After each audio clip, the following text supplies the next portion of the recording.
మనోజ్, నువ్వు నా బిడ్డవి.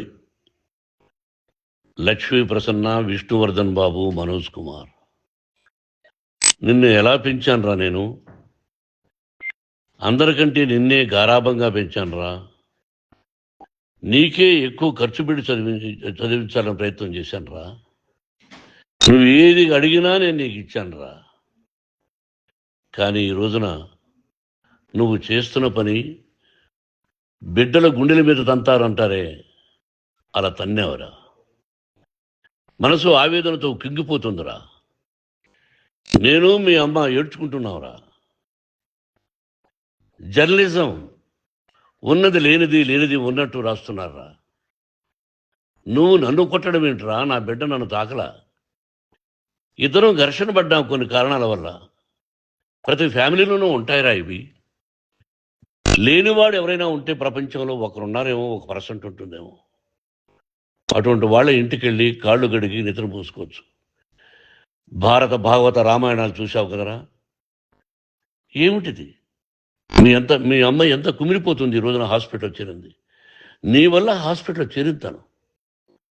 చూడు మనోజ్, నీకు అన్నీ ఇచ్చిన ఈ రోజున నువ్వు నా గుండెల మీద తనడమే కాకుండా అపకీర్తి తీసుకొచ్చావు. ఏదేదో రాశావు, ఏదేదో చెప్తున్నావు. కొంతమంది జర్నలిస్టులు ఉన్నది లేనిది, లేనిది ఉన్నట్టు రాసే వాళ్ళ తత్వం వాళ్ళకి. ఎందుకంటే టీఆర్పీ పెరగాలి. ఇది వాళ్ళ నైజం. మనం మార్చలేము. వాళ్ళందరి మీద మన కోర్టుకు వెళ్ళలేము. వక్ స్వాతంత్రం అంటారు, ప్రజాస్వామ్యం అంటారు. ప్రజాస్వామ్యంలో కూడా కొన్ని హద్దులు ఉన్నాయి. ఇది నీకు తెలుసు అనుకున్నా. ఎంత మంచి నటుడివి నువ్వు. నీ భార్య మాటలు విని తాగుడికి అలవాటు పడిపోయావు. వింటున్నావా మనోజ్? ఎవరిని నమ్మాలో ఎవరిని నమ్మకూడదో పరిస్థితి తీసుకొచ్చావు. విద్యాలయాలు ఎంత గొప్పవిరా.